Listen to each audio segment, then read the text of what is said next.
Today, we're looking at the Israelites as they wander through the wilderness. So I was thinking about that. I thought about, there's nothing quite like a family road trip for vacation. Your destination could be something like the Grand Canyon or one of the other national parks. It could be going to the beach or even just out for a fall foliage tour. Betty and I have come to love driving wherever we go because we've discovered that the journey to get to the destination is as much fun as the destination itself. Well, most of the time this is true in theory. I want you to think back for a moment when you were a kid or when you took your kids on vacation. We didn't have the portable DVD players, we didn't have the video games, we didn't have our iPods to occupy our time. And I've discovered that as a child myself and having kids in the car, that kids can only sit for so long before they start getting a little fidgety. And before you know it, that familiar phrase will ring out from the back seat.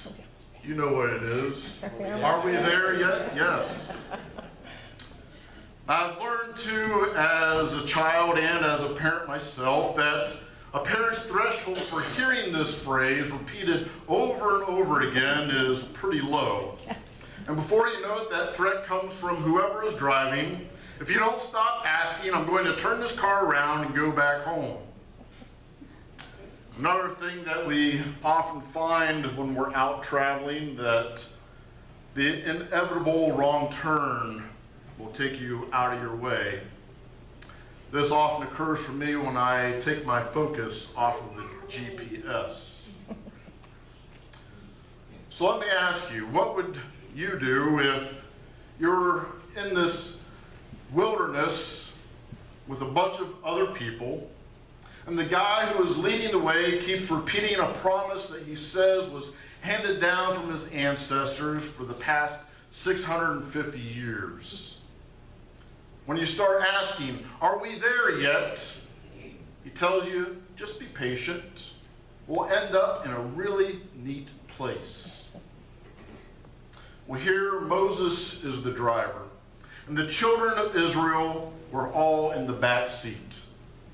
Moses had between 1 and 3 million people to manage. That's quite the task. He was leading them across the barren Sinai Peninsula to the fertile land of Canaan, the promised land that was flowing with milk and honey. Just imagine for a moment that you were given the task to move everyone who lives in Columbus, Ohio, who, according to the 2017 U.S. Census, has about 879,170 people. Now, you have to transport these people by foot to Louisville, Kentucky, about 206 miles away. On top of this, they only have to eat bologna. Bologna for lunch, breakfast, and dinner. And on top of all this, if that's not enough, you have an enormous tent that you have to take down and put up every time that you move. This will be very close to the experience that Moses had leading the Israelites through the wilderness to Canaan. So this experience will really put those family vacations into perspective. Moses had an impossible task. Now, at first, the Israelites must have had about the same expectancy that we've all experienced when we're about to embark on a new trip. They had spent the past year camped in the same spot. They must have experienced a little bit of cabin fever and they were ready to move on. So God sends the instructions to divide the people into 12 tribes. Name them after the 12 sons of Jacob. And each of these tribes were carrying a banner that identified themselves. There were two trumpets that were hammered out of silver, and they were used to signal the time to pack everything up and move on. So after this 1 year period of waiting, imagine their excitement when on the 20th day of the second month of the second year, the trumpets blast. They echo throughout the 12 campgrounds, and a divine cloud rose from the tabernacle, signaling them to follow. Finally, it's time to leave. It's time to gather up the children, to pack away the tabernacle, to follow the cloud, to lead them to that lush, bountiful land that God had promised. As at the start of every road trip, everyone was happy. They were excited. God's showing the way just as he had promised.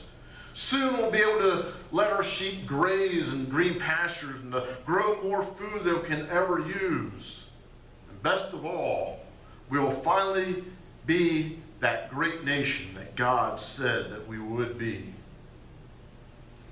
Well, in all good things that have to come to an end, the Israelites' happiness lasted 3 days. In one chapter, we see a glorious image of each tribe leaving the camp, marching proudly under their banners. And the very next chapter begins with, now the people complained about their hardships. For that very brief moment, they were able to enter into God's upper story, a God who keeps his promises. This nation has started out with just 70 people when they arrived in the land of Egypt over 400 years earlier. They had grown in number as God had promised them. They were promised that they would inherit their own land, and they were on their way now to occupy it. But all too soon, they fell back into the tunnel vision of their lower story. It's hot, it's dusty, I'm tired, it's taking too long. When the Israelites had left Egypt, they complained that they didn't have any food. So God responded by providing miraculously this bread-like substance called manna. Each day, enough manna appeared to feed the entire population of God's special nation, with a double portion on the 6th day so that the people wouldn't have to work that day. Shortly after their journey to the Promised Land began, they began to complain about the lack of variety in their diet. Not only did they complain, they began to long for the good old days back in Egypt, where they could eat fish at no cost. The cucumbers, the melons, the onions, and the leeks and the garlic. But now we've lost our appetite. We have seen nothing but this manna. That old expression, you can't have your cake and eat it too, that describes these Israelites. They were spoiled, they had everything they needed and more, but they wanted more than they had. The Bible tells us they wanted meat, but they wanted to be in control. They don't want to have to trust God with something as basic as their daily menu. So they start reminiscing about the good old days in Egypt, back when we were slaves. When God hears his people complaining about the manna and asking for meat, well, he gives it to them. But he does it in a manner that I've seen on television shows when a parent will catch their child smoking cigarettes. For our punishment and to teach them the lesson, the parent will go and they'll buy a whole pack or a whole carton of cigarettes, and they'll make that child sit there and smoke them until they get sick. Well, God sent quail to the Israelites that covered the entire camp. You know when you're in trouble when God says he's going to give you so much meat that you'll loathe it. And you'll eat it until it comes out of your nostrils and you'll loathe it. God shows his ungrateful children what can happen when they insist on having it their way instead of God's way. Now you would think that after the Israelites had witnessed a firestorm from God, a few nights of indigestion of too much quail, that maybe they would have gotten the message. God does what he says he'll do so that they can relax and enjoy his presence. Back when they were slaves in Egypt, they worked from dawn to dusk. They were beaten if they didn't work hard enough, and they felt completely abandoned by God. God had not only rescued them from their misery, he had made his presence known in a very tangible way. They saw the cloud hovering over the tabernacle, and it was like a giant billboard that read, "I'm right here. All you need to do is follow me. Everything will be great." Still, they complained. Even Moses' own family members began to question this whole journey to the promised land. Aaron and Miriam, Moses' brother and sister, they even grumbled among themselves. They not only challenged God's plan for choosing Moses to lead their nation, but they must not really believe that God was with them. If they had, they would not have dared to openly question God's wisdom. But he was with them. And he heard them, and he couldn't let such an act of rebellion go unnoticed. So God meets the three of them in front of the tabernacle, and he reaffirms them that Moses is indeed the one that God has chosen. And as God is leaving, he strikes Miriam with leprosy. Moses cries out to God for Miriam's healing, and God relents.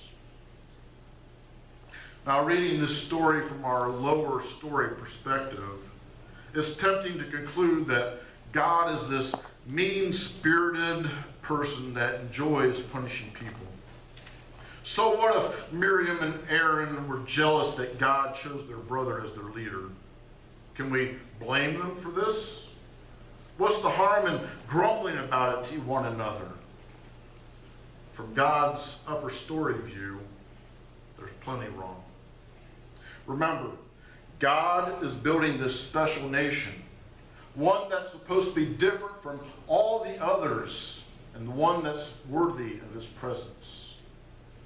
It's the people in other nations that complain. It's people in other nations that are never satisfied, no matter how good they have it. It's people in other nations that get jealous. But God's nation would be different because it reflects the very nature of God to everyone else, and is there to attract everyone else to worship the one true God.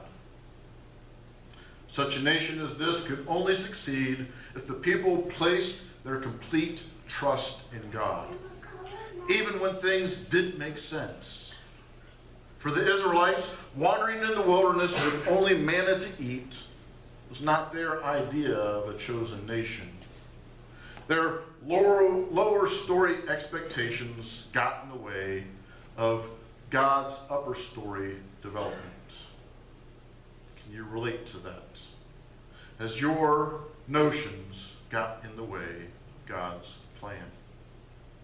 The Israelites kept forgetting that God always kept his promises, that their journey may be long and difficult, but he was right there with them, just as he is there with us in the midst of our own often difficult journeys. As Moses is approaching the end of his life, he gathers together all the people for a final speech. The Israelites are on the very verge of entering into the promised land that God had promised to Abraham more than 650 years earlier.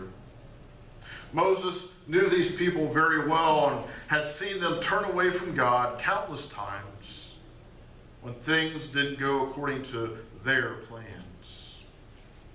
So Moses presents them with two choices: love God and obey him and enjoy a prosperous life, or turn away from God and disobey him and suffer destruction.